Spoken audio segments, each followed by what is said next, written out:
सेबी ये जानते हुए भी कि अडानी ने भ्रष्टाचार किया है, सुप्रीम कोर्ट के आंख में धूल झोंकने का काम कर रही है। एक पते पर 6 कंपनियां, और वो कंपनियां क्या काम करती हैं, क्या व्यापार करती हैं, कितने कर्मचारी हैं, कोई अता पता नहीं। गौतम अडानी के भाई विनोद अडानी के साथ मिलके सेबी के नियमों के विरुद्ध फर्जी कंपनियां बना के पैसा भारत में लगा रहे थे। सीधा सीधा मनी लॉन्ड्रिंग का मामला है। आखिर सेबी इन बातों की जांच क्यों नहीं कर सकता?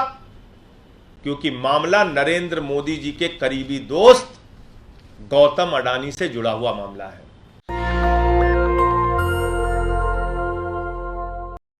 एक बहुत ही बड़ा आर्थिक भ्रष्टाचार का मामला हिंडनबर्ग की रिपोर्ट में, और बहुत बड़ा घोटाला, दुनिया का एक बहुत बड़ा फाइनेंशियल फ्रॉड, एक आर्थिक भ्रष्टाचार जो अडानी की कंपनीज ने किया था। और आपको याद होगा उसके बाद पार्लियामेंट में हम लोगों ने आवाज उठाई कि अडानी की जांच कराई जाए, उसकी कंपनियों की जांच कराई जाए। जिस तरीके से बाहर से लाखों करोड़ रुपए अडानी की कंपनी में लगाया गया है और मैनिपुलेट करके फर्जी तरीके से भारत में अडानी की कंपनियों के शेयर के दाम बढ़ाए गए, यानी कि शेयर का वास्तविक मूल्य उतना नहीं था, बावजूद इसके बाहर से पैसा लगा लगाकर उसके शेयर के दाम फर्जी तरीके से हिंदुस्तान में बढ़ाए गए। उसके बाद आपको मालूम है सुप्रीम कोर्ट ने एक्सपर्ट की एक कमेटी का गठन किया। एक्सपर्ट्स की कमेटी को रिपोर्ट देने के लिए कहा। सेबी इस जांच में इन्वॉल्व हुई और उसके माध्यम से पूरा भ्रष्टाचार सामने लाने के लिए सुप्रीम कोर्ट ने कहा, माननीय सर्वोच्च न्यायालय ने कहा। लेकिन बड़े आश्चर्यजनक तरीके से जिस सेबी को आर्थिक भ्रष्टाचार की जांच करनी थी, मैं आपको पूरी जिम्मेदारी से कह रहा हूं, वो सेबी ये जानते हुए भी कि इसमें भ्रष्टाचार हुआ है, और ये बात मैं इसलिए कह रहा हूं जिसका प्रमाण अभी आगे दूंगा आपको, मैं इन्वर्टेड कामा में फिर से रिपीट कर रहा हूं, सेबी ये जानते हुए भी कि अडानी ने भ्रष्टाचार किया है, सुप्रीम कोर्ट के आंख में धूल झोंकने का काम कर रही है। सुप्रीम कोर्ट की आंख में धूल किसने और किसके कहने पर सेबी ने झोंका, क्यों गुमराह किया सर्वोच्च न्यायालय को, यह बहुत बड़ा मामला है। माननीय सर्वोच्च न्यायालय को इस बात को संज्ञान में लेना चाहिए। और यह किसके साथ मिलकर किया गया? ये 2 नाम है, एक है नासिर अली और दूसरा है चैंग चुंग लिंग, चाइना का व्यापारी, और नासिर अली यूएई का व्यापारी। और ये कंपनी कहां खोल रहे हैं? चाइना का व्यापारी चैंग चुंग ली, जिसका नाम अगस्ता वेस्टलैंड के मामले में भी सामने आया था, वो अपनी कंपनी, अपना व्यापार चाइना में नहीं कर रहा, वो अपनी कंपनी, अपना व्यापार हिंदुस्तान में नहीं कर रहा है, वो अपना व्यापार कर रहा है मॉरिशस में, जो टैक्स हेवन कंट्री है।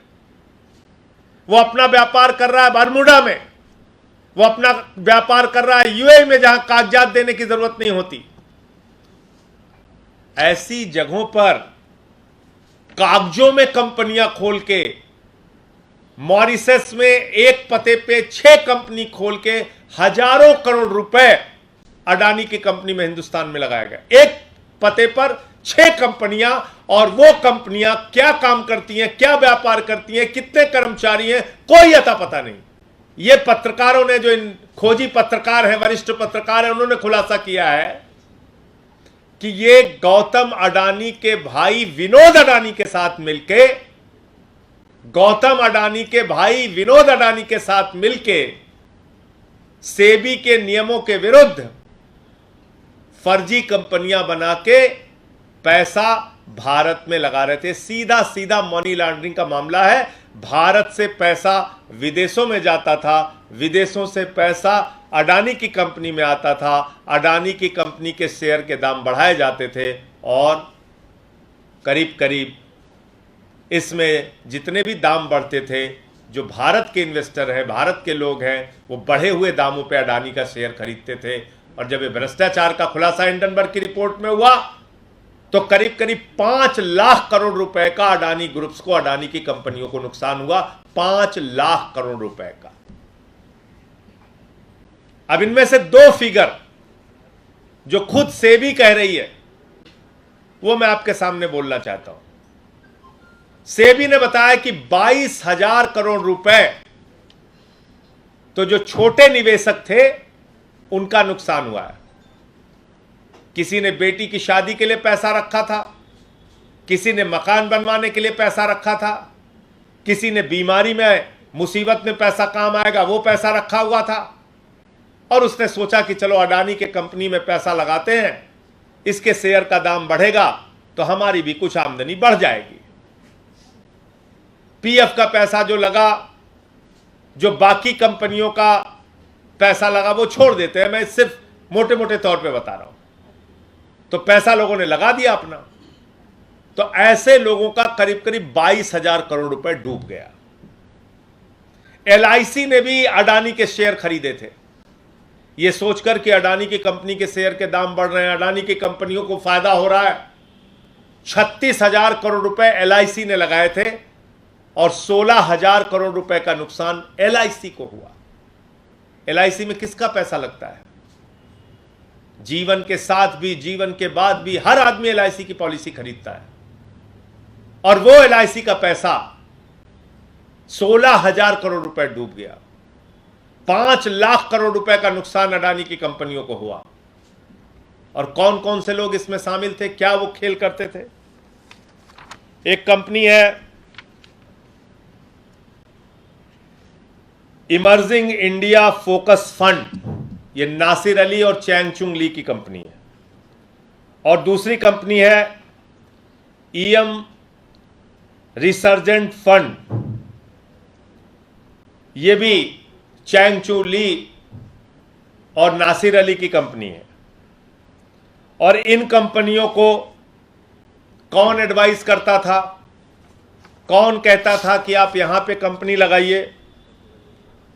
उस कंपनी का नाम है Excel to provide advisory services to EIFF and EMRF। Excel जो है ये विनोद अडानी की कंपनी है।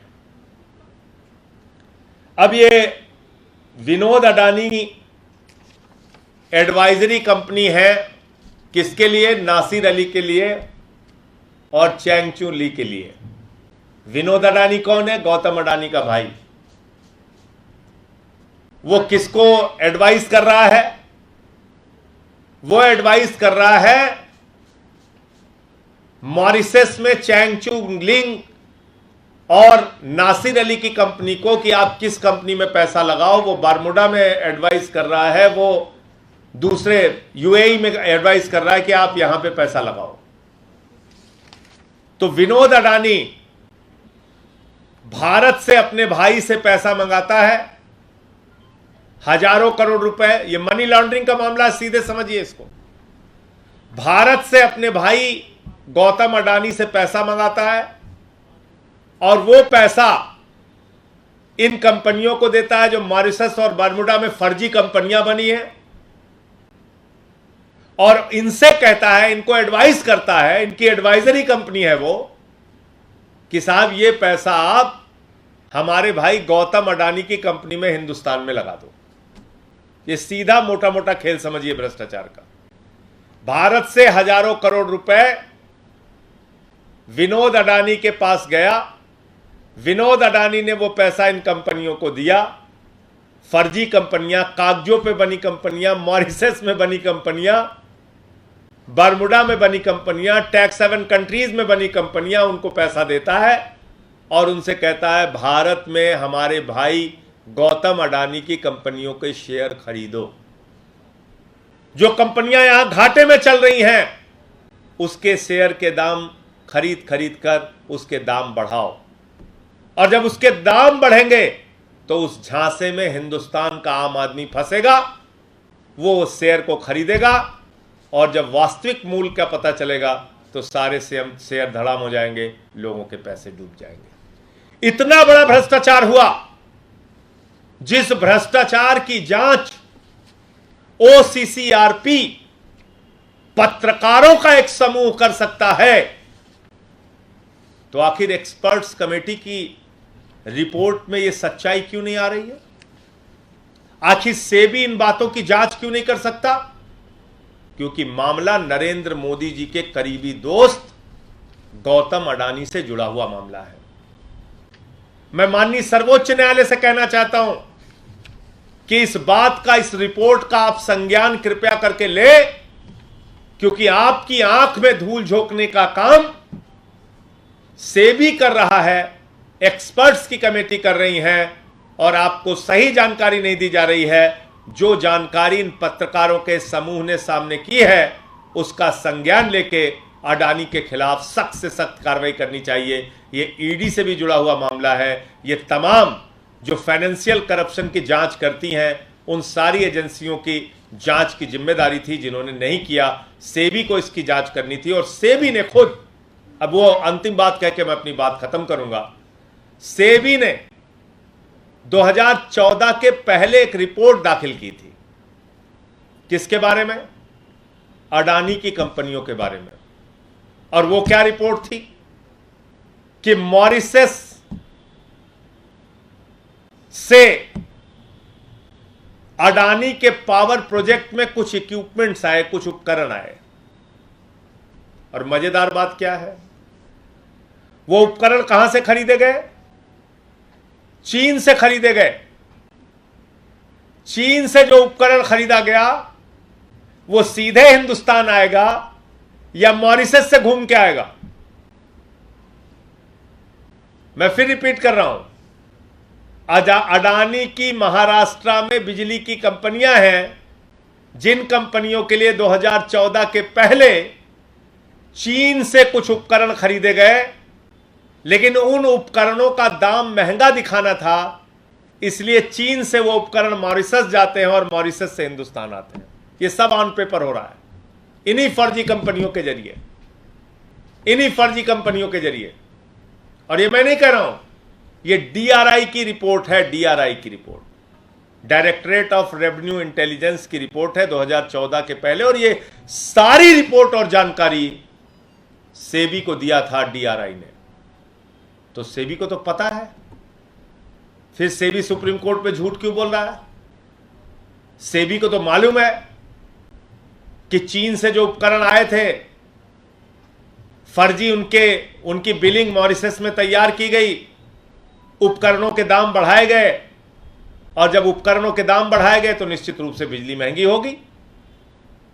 तो अल्टीमेटली जो लूट होती है, भ्रष्टाचार होता है, वो जनता के साथ होता है। तो मोटे मोटे तौर पे 3-4 बातें हैं। नंबर 1, गौतम अडानी के भाई विनोद अडानी ने चैंगचुंग लिंग और नासिर अली के साथ मिलकर यह सारा आर्थिक भ्रष्टाचार अडानी के लिए किया। इस बात का स्पष्ट खुलासा कागजों और प्रमाणों के साथ पत्रकारों के समूह की रिपोर्ट में सामने आया है। माननीय सर्वोच्च न्यायालय इस बात का संज्ञान ले। यह पैसा गौतम अडानी की कंपनी के माध्यम से विनोद अडानी के पास हजारों करोड़ रुपए, जो गौतम अडानी का भाई है उसके पास जाता है, वो इन फर्जी कंपनियों के माध्यम से, जो चैंगचुंग लिंग और नासिर अली की है, इन कंपनियों के माध्यम से भारत में अडानी की कंपनियों के शेयर के दाम मनगढ़ंत तरीके से बढ़ाता है और भारत की जनता को लूटता है। और इन सारे विषयों की जानकारी सेबी को 2014 के पहले से है, लेकिन पिछले 9 वर्षों में कोई कार्रवाई नहीं की गई। और हिंडनबर्ग की रिपोर्ट आने के बावजूद सुप्रीम कोर्ट की आंख में धूल झोंका जा रहा है। मैं इस पर ईडी को भी पत्र लिखूंगा, सेबी को भी पत्र लिखूंगा, और दोनों भ्रष्टाचार, जो गुजरात में भ्रष्टाचार हुआ है, अडानी की कंपनियों ने किया है, और जो ये हिंडनबर्ग की रिपोर्ट में जो भ्रष्टाचार सामने आया है, फर्जी कंपनियां बना के उनकी कंपनियों में जो पैसा लगाया गया है, जो भारत के लोगों को लूटा गया है, वो सारा मामला ईडी को लिख कर दूंगा, और इस पर आगे की कार्रवाई क्या हो सकती है उस पर हम लोग काम करेंगे। लेकिन ये एक बहुत बड़े भ्रष्टाचार का मामला है। नेशनल दस्तक की आपसे गुजारिश है कि अगर इसको बचाना चाहते हैं तो नेशनल दस्तक को सब्सक्राइब करने के लिए रेड कलर के सब्सक्राइब बटन को दबाएं, फिर बेल आइकन की घंटी दबाएं। नेशनल दस्तक को बचाने के लिए बहुत जरूरी है कि हर खबर को शेयर करें, लाइक करें, कमेंट जरूर करें।